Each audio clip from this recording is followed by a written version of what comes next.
The great crystal dome of Nexus Prime gleamed against the black of space. Inside the station's heart, 12 alien races sat in a perfect circle. Each species had their own section of the chamber. The air smelled of metal and strange chemicals from different worlds. Ambassador Q Han sat alone in the human section. His dark suit looked simple next to the colorful robes and armor of the other delegates. He watched the aliens talk with quiet eyes. They spoke as if he was not there. "The human problem grows worse each day," said High Counselor Vextai. The tall reptile's scales were green and gold. His voice was deep and cold. "They spread across the galaxy like a disease. 10 worlds last year, 15 this year. Where will it end?" War Prime Kulmoth clicked his mandibles. The insect being's forearms moved as he spoke. "My scouts report human ships in the outer rim. They terraform planets too fast. They ask no permission. They show no respect for the old ways." Chancellor Orth floated above his seat. The energy being glowed with soft blue light. His voice sounded like wind through metal. "In my 3,000 years, I have seen many young races rise and fall. Humans are the most dangerous. They learn too quickly. They adapt too well." Q Han raised his hand.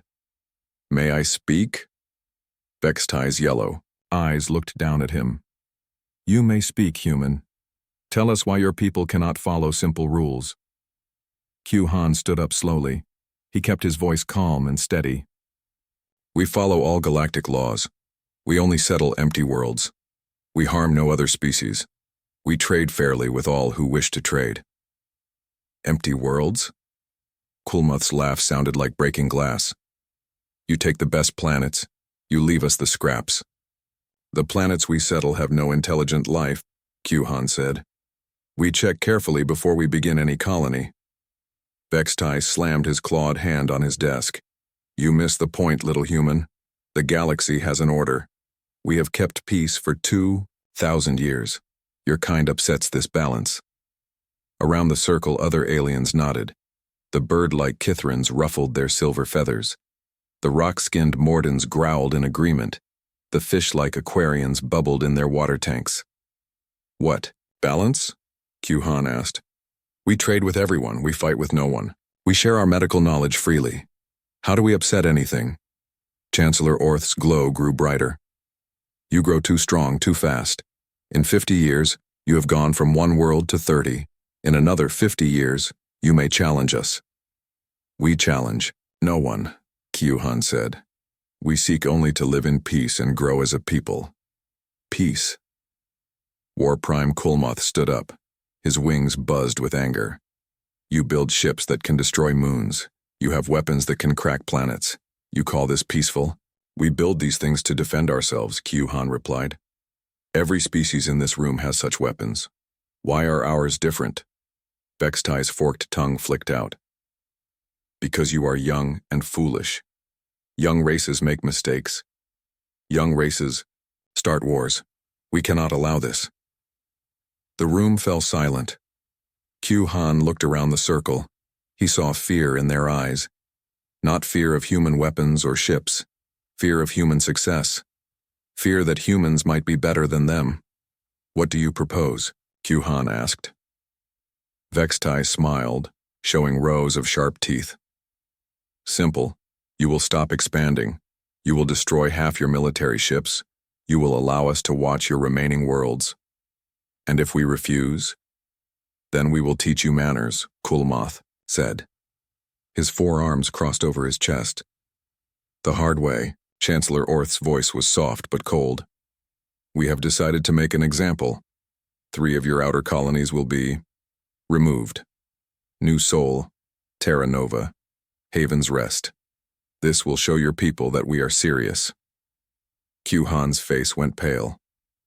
"Those are civilian colonies. Millions of innocent people live there. Families, children. They should not have settled where they were not wanted," Vextai said with a shrug. "You cannot do this," Q Han said. His voice was still calm, but his hands shook. "It would be murder on a massive scale." "It would be a lesson," Chancellor Orth corrected. "A lesson your people need to learn." The vote was swift. 11 races voted yes. Only the humans voted no. Q-Han stood in the center of the chamber as the aliens celebrated their decision. I asked for time to speak with my government. Surely we can find another way. Vextai waved a clawed hand. You have 72 hours. Tell your leaders what we have decided. Tell them this is their only warning. After we destroy these 3 colonies, they will surrender to our terms, or we will destroy more. And if Earth refuses? Q-Han asked. War Prime Quilmoth laughed. Then we will teach them the same lesson we taught the Valkorians. Remember them? No? That is because they no longer exist. The other aliens joined in the laughter. The sound echoed through the crystal dome like breaking glass. Q-Han bowed formally. I will carry your message to Earth. As he walked toward the exit, he heard Vextai speaking to the others. The humans think they are clever. They think they are strong. Soon they will learn that there are older and wiser races in this galaxy. They will learn their place. Q-Han stopped at the chamber door. He turned back to look at the 12 species that ruled the galaxy. They sat in their circle, proud and ancient and sure of their power. Counselor Vextai, Q-Han said quietly. The reptilian looked up. Yes, human? You are making a terrible mistake. Vexatai's laugh was like the sound of steel on stone. The only mistake would be showing you mercy. But do not worry. After we crush your outer colonies, we will be very merciful with the survivors. Q-Han nodded once and left the chamber. Behind him, the aliens continued to laugh and plan. They spoke of human weakness. They spoke of human fear. They spoke of how easy it would be to break the human spirit. None of them noticed the small device on Q-Han's collar. None of them knew that every word they spoke was being recorded and sent across the galaxy on hidden channels. The Galactic Council had made their choice. Soon they would learn what humans did when their children were threatened. Soon they would learn what a terrible mistake truly looked like. 3 weeks had passed since the Galactic Council's vote. The alien fleets had done their work well. New Sol burned for 7 days. The orbital bombardment had been precise and cruel. Residential districts were hit first. Schools, hospitals, parks where children played. The industrial sectors remained mostly untouched. The aliens wanted the infrastructure. They just didn't want the people. Admiral Park Bo stood on the bridge of the Earthship Silent Thunder. Through the main screen, he watched the rescue ships pull survivors from the wreckage. His hands were steady, but his eyes were hard as stone. Final count, sir, said his aide, a young officer named Kim Do. New Sol, 2.3 million dead, 800,000 wounded. Most of the survivors are children who were in the deep shelters. Park Bo nodded. He had read the same numbers a dozen times. Each time they felt like a knife in his chest. Terra Nova? He asked. 8 million casualties, sir. The aliens hit the main cities but left the mining stations alone. They want the rare metals. And Haven's Rest? Kim Do's voice was barely a whisper. Complete orbital bombardment, sir. No survivors. 900,000 people. They didn't even try to target just military sites. They killed everyone. Park Bo closed his eyes. Haven's Rest had been his favorite human colony. Green hills, clean rivers, families from Earth who wanted a simple life under an alien sun. Now it was ash and radiation. Any response from the Galactic Council? Park Bo asked. High Counselor, Vextai sent a message an hour ago. He says this was just a warning. He expects Earth to surrender within 48 hours. Park Bo turned away from the screen. Signal all ships return to Earth immediately. We have work to do. General Li Tae sat at the head of a long metal table deep beneath the mountains of Korea. Around him sat the most dangerous humans in the Yao galaxy, though the aliens didn't know it yet. To his right was Dr. Choi Yoon, head of military intelligence. She was small and quiet, with gray hair and sharp eyes. She looked like a grandmother. She had planned the deaths of entire alien fleets. To his left sat Captain Yubin, commander of special operations. His face was covered in scars from 100 secret missions. The aliens thought humans had no special forces. Yu-bin had spent 20 years proving them wrong. At the far end of the table sat Admiral Park Bo, who had just returned from the ruins of New Seoul. His uniform was still stained with ash from the dead colony. "Report," General Lee Tae said simply. Dr. Choi Yoon opened a datapad. The alien attack was even more successful than they hoped. They used precise orbital strikes to kill civilians while keeping valuable infrastructure intact. "They want our colonies, not our graves." "How long do they expect us to surrender?" Lee Tae asked. 48 hours, Admiral Park Bo said. Vextai seems very confident. He thinks we'll beg for mercy. Captain Yubin leaned forward. "My teams are already in position on 12 alien worlds. We've been there for years, sir. The aliens still think we're just merchants and diplomats." General Lee Tae was 63 years old. He had fought in 3 wars and won them all. His hair was gray, his face was lined, but his mind was sharp as a laser. "Dr. Choi, show them what we know." Dr. Choi Yoon pressed a button. The lights dimmed. A massive holographic display filled the room. It showed the galaxy, but not as the aliens knew it. Red dots marked every alien military base. Blue lines showed their supply routes. Yellow triangles marked their command centers. Green circles showed their most important planets. "For 30 years, Dr. Choi Yoon said, every human merchant ship, every diplomatic mission, every scientific expedition has been gathering intelligence. We know more about alien military capabilities than they know themselves." She pressed another button. The display zoomed in on the Saurian home system. High Counselor Vexatai thinks his orbital defense platforms are invisible to human sensors. He's wrong. We've had their shield frequencies for 15 years. Another press. The hive worlds of the Kulmoth appeared. War Prime Kulmoth believes his battle fleets are the strongest in the galaxy. They are. But they have one weakness. Their command ships must maintain constant contact with the Hive Queen. Cut that link, and his fleets become mindless. More. Images flowed across the display. Every alien race, every weakness, every secret. Admiral Park Bo stared at the information. "How long have we been preparing for this?" "Since first contact," General Lee Tae said. "We learned early that the galaxy was ruled by bullies. We decided to be ready when they finally showed their true faces." Captain Yubin smiled. It was not a pleasant smile. "My teams have been placing devices for 20 years. Every alien military headquarters has human technology hidden in its walls. Every major fleet base has our people working as janitors and cooks and repair technicians." "What kind of devices?" Admiral Park Bo asked. "The kind that can shut down their power grids, scramble their communications, and unlock their security doors," Yubin replied. "We learned their languages, we studied their cultures, we became invisible." Dr. Choi Yoon brought up another display. This one showed human ships scattered across the galaxy. "The aliens think we have 300 military vessels. They're right. What they don't know is that we have another 300 disguised as merchant ships, research vessels, and colony transports. Our terraforming equipment," General Lee Tae asked, "can be weaponized in ways they've never imagined," Dr. Choi Yoon confirmed. "Atmosphere processors can become planet killers.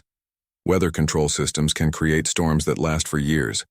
Even our farming equipment can be turned into weapons of war." The room fell silent. The humans stared at the evidence of 30 years of careful planning. "They killed our children," Admiral Park Bo said quietly. "They think we'll surrender." "We will," General Lee Tae said.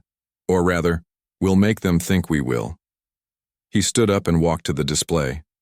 "Send a message to the Galactic Council. Tell them that Earth accepts their terms. Tell them that General Lee Tae will arrive at Nexus Prime in 7 days to discuss the details of our surrender." Captain Yubin raised an eyebrow. "Sir, the aliens expect a broken and defeated enemy," General Lee Tae explained. "We'll give them exactly what they expect, right up until the moment we show them what humans do to those who murder our families." Dr. Choi Yoon began typing on her datapad. "I'll send the message, sir. Humble tone, defeated language. They'll think we're beaten." "Good," General Lee Tae said. He looked around the table at his officers. "Signal all units. Operation Remember Haven's Rest begins now. Admiral Parkbow stood up. What are your orders, sir? General Li Tei's eyes were cold as space. Prepare to teach the galaxy why you should never attack a human's home. Outside the command bunker, Earth's hidden fleets began to move. Across the galaxy, sleeper agents activated decades-old plans. In the shadows of alien worlds, human soldiers checked their weapons and waited for the signal. The Galactic Council thought they had won. They had no idea that the real war was about to begin. The human transport ship. Peaceful Dawn docked at Nexus Prime exactly 7 days after Earth's surrender message. The ship was small and old. Its hull showed scratches from years of normal use. It looked like what the aliens expected from a defeated enemy. High Counselor Vexatai watched from his private viewing chamber as the humans disembarked. Only 12 people came off the ship. No weapons, no armor, no signs of military strength. Perfect. Look at them, Vexatai said to War Prime Kulmoth, who stood beside him. They walk like beaten dogs. This will be easier than we thought. General, Li Tei led the small group through the station corridors. He was older than Vexatai had expected. Gray hair, lined face. He wore a simple black uniform with few decorations. He looked tired. Behind him walked Commander Park Wu, his aide. She was young and nervous, her eyes darting around the alien station as if seeing such technology for the first time. The other humans in the group looked like clerks and translators, harmless people doing harmless work. General Li Tei of Earth announced the station's computer as they entered the great crystal chamber. Here to discuss terms of surrender. The 12 alien races were already seated in their circle. They wore their finest clothes and armor. This was a celebration after all. The defeat of the most dangerous young race in the galaxy deserved ceremony. Chancellor Orth glowed brighter than usual. His energy form pulsed with satisfaction. Welcome, General. We are pleased that your people have chosen wisdom over foolishness. General, Li Tei bowed politely.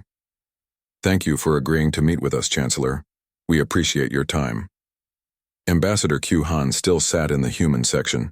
He had remained on the station for the past week, as ordered. He watched his people with careful eyes but said nothing. Please sit, Vexatai said, gesturing to chairs that had been placed in the center of the circle. We have much to discuss. General Li Tei and his team took their seats. They looked small, surrounded by the alien delegates, exactly as planned. War Prime Kulmoth clicked his mandibles happily. Before we begin, General, I want you to know that your outer colonies were destroyed cleanly. We are not monsters. Death was quick for most of your people. Commander Park Wu flinched. General Li Tei's face remained calm. Thank you for that consideration, the general said quietly.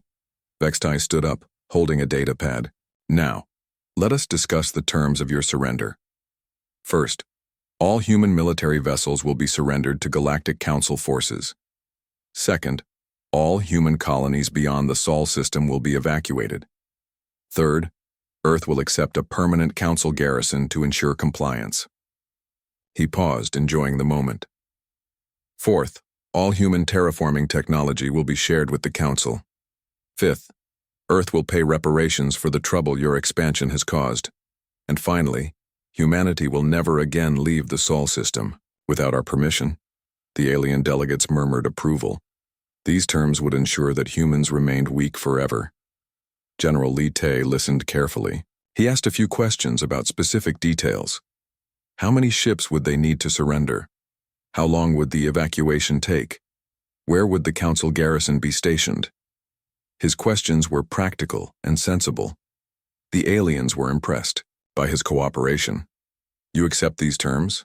Chancellor Orth asked. General Li Tei stood up slowly. I appreciate the time you have taken to explain your position. Good, Vexatai said. Then we can. However, General Li Tei continued, I'm afraid there has been a misunderstanding. The chamber fell silent. War Prime Kulmoth's wings buzzed with confusion. Misunderstanding? Yes, General Li Tei said calmly. I am not here to surrender. Vexatai's yellow eyes narrowed. General, perhaps the translation is unclear. Your government sent a message accepting our terms. You are here to formalize your surrender. My government sent a message saying I would come to discuss terms. General Li Te corrected. We never said I would surrender. The aliens looked at each other with growing anger. Chancellor Orth's glow flickered. General, you seem to misunderstand your situation. We have destroyed 3 of your colonies. We can destroy more. You destroyed New Sol, General Li Te said. His voice remained calm and steady. You killed 2.3 million people. Most of them were farmers, teachers, and children. A necessary lesson, Quilmoth snapped. You destroyed Terra Nova, General. Li Te continued. 1.8 million casualties. Families who had never held a weapon in their lives. They should not have settled where they were not wanted, Vextai said. And you destroyed Haven's Rest. General Li Te's voice grew quieter. 900,000 people. You killed every single one of them, not a soldier among them, just people trying to live peaceful lives under an alien sun. The chamber was completely silent now.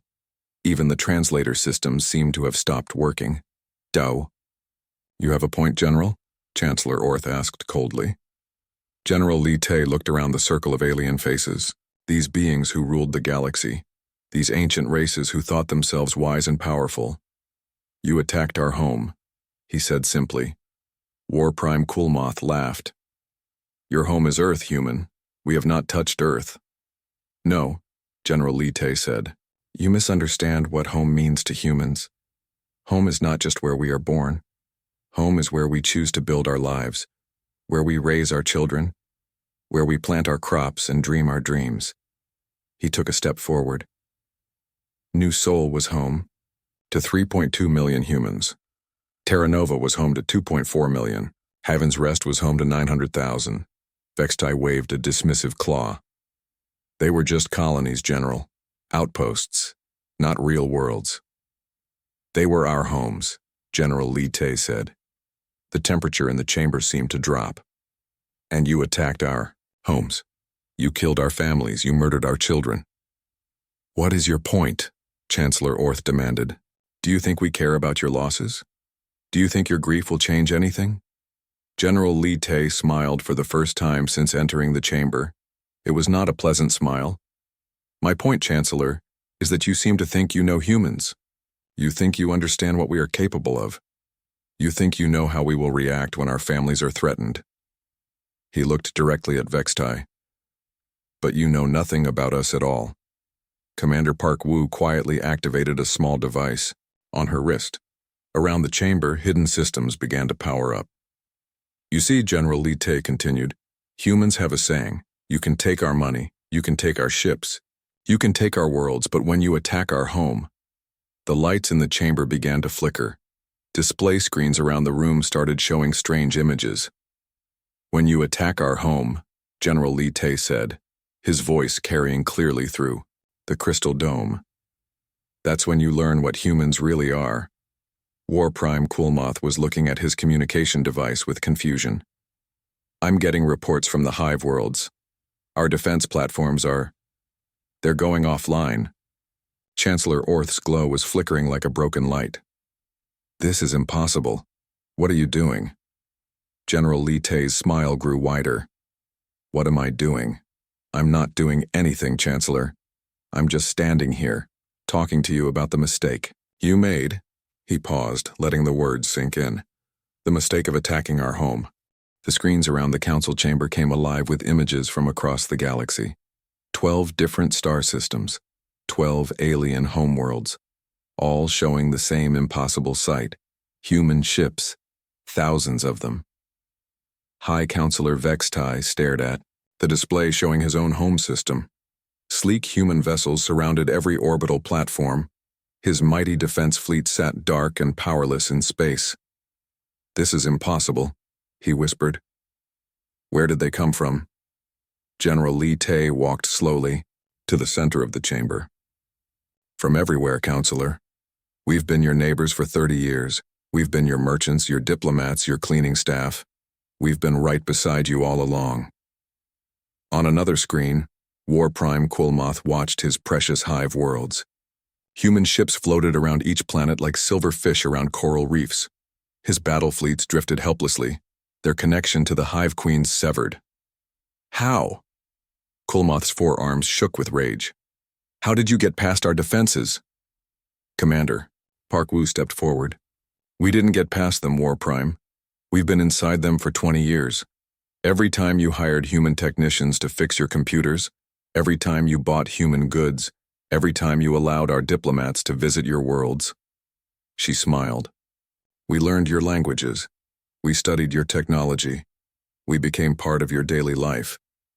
You stopped seeing us as threats because we brought you coffee and fixed your lights. Chancellor Orth's energy form flickered wildly. The other races, show me the other homeworlds. The screens changed. The Kithran bird people's crystal cities were surrounded by human ships. The Morden rock people's fortress worlds sat in the shadow of human fleets. The Aquarian ocean world saw human submarines rising from their deepest trenches, every single council race, every single homeworld, all under human guns. Dr. Choi Yoon's voice came through the communication system, calm and professional. This is Dr. Choi Yoon, Director of Human Military Intelligence. All alien military assets have been neutralized. All communication networks are under our control. All orbital defense platforms have been shut down. Vextai collapsed into his chair. You're going to destroy us all. Are we? General Li Tae asked. He gestured to the screens. Look closer, Counselor. What do you see? Vextai looked at the images of his homeworld. Human ships surrounded his military bases. But the cities below were untouched.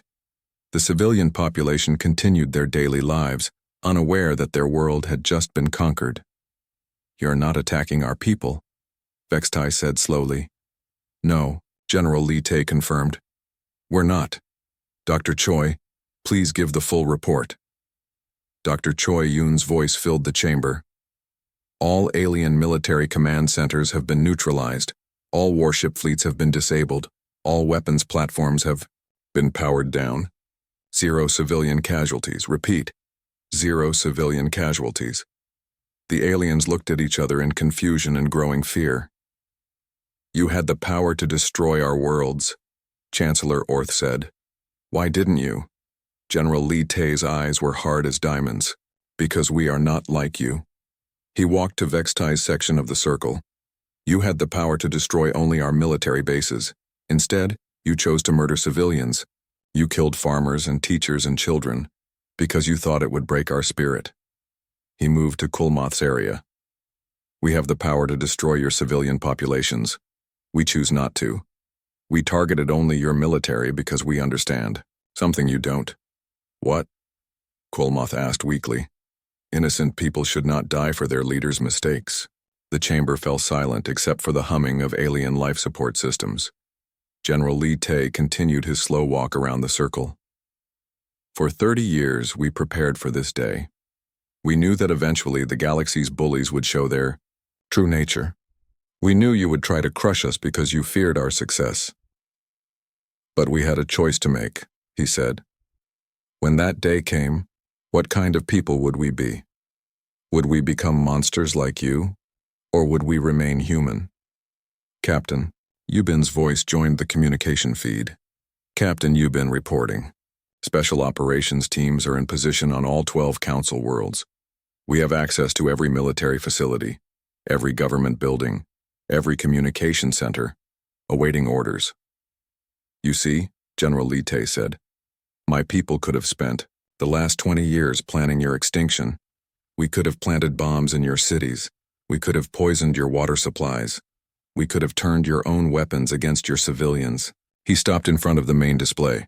Instead, we planned something much more difficult. We planned to defeat you without becoming you. War Prime Kulmoth struggled to understand. What do you want from us? What do we want? General Li Tae laughed, but there was no humor in it. 3 weeks ago, I would have said we wanted peace. We wanted to trade and explore and build new worlds together. He turned to face the alien council. But you attacked our homes. You murdered our families. You showed us exactly what you think of human life. So now, he said, his voice growing cold. "You will pay." Admiral Park Bo's voice came through the speakers. "This is Admiral Park Bo of the Earth Defense Force. All alien military forces are now under human control. Any attempt to resist will be met with overwhelming force." "You want to know our terms?" General Lee Tay asked. "Here they are. You will pay full reparations for the destroyed colonies. Every family that lost someone will be compensated. Every destroyed building will be rebuilt." Vex Tai started to object, but General Lee Tay held up a hand. "Second, you will recognize human sovereignty over all our settled worlds. You will never again interfere with human expansion or development. Third, the Galactic Council will be reformed. Humans will have an equal voice in all decisions. The days of 12 races ruling the galaxy are over. And fourth," he said, his voice dropping to a whisper, "if you ever again attack human civilians, we will not show restraint. We will not target only military assets. We will end you." Chancellor Orth's glow was so dim he was barely visible. "And if we refuse these terms," General Lee Tay smiled, "then you can try to retake your homeworlds from the human fleets that now control them. You can try to rebuild your military forces without your command centers. You can try to coordinate your governments without your communication networks." He paused. "Good luck with that." The aliens sat in stunned silence. In less than an hour, their entire understanding of the galaxy had been shattered. The young race they had dismissed as harmless had just conquered 12 ancient civilizations without firing a shot. "There is one more thing," General Lee Tay said softly. "We are still willing to be friends. Despite what you have done to us, despite the innocent lives you have taken, we still believe in peace." He looked around the circle one last time. "But we will only be friends with those who treat us as equals, those who respect our right to exist and grow and build homes among the stars. The choice is yours," he concluded. "You can accept our terms and learn to live in a galaxy where humans are your partners, not your subjects. Or you can refuse and learn what happens when you truly make humans angry." Commander Park Woo activated her communicator. "Dr. Choi, what's the status of the alien fleets?" "All alien military vessels are secured," came the reply. "We're detecting some emergency government meetings on the homeworlds, but no organized resistance. It appears the council races are reconsidering their position." General Lee Tay nodded. "Give them 1 hour to discuss among themselves, then we'll have their answer." He turned to leave the chamber, then stopped and looked back at the 12 alien races who had ruled the galaxy for 2,000 years. "You wanted to teach us a lesson," he said quietly. "You wanted us to learn our place. Well, congratulations. We learned," his eyes were cold as the space between stars. "We learned that when someone attacks our home, we don't just fight back. We win." As the humans left the chamber, the aliens sat in their circle, surrounded by screens showing their conquered worlds. They had wanted to crush the human spirit. Instead, they had awakened something far more dangerous. They had awakened human determination. And now they would live in a galaxy where humans were no longer the students, they were the teachers.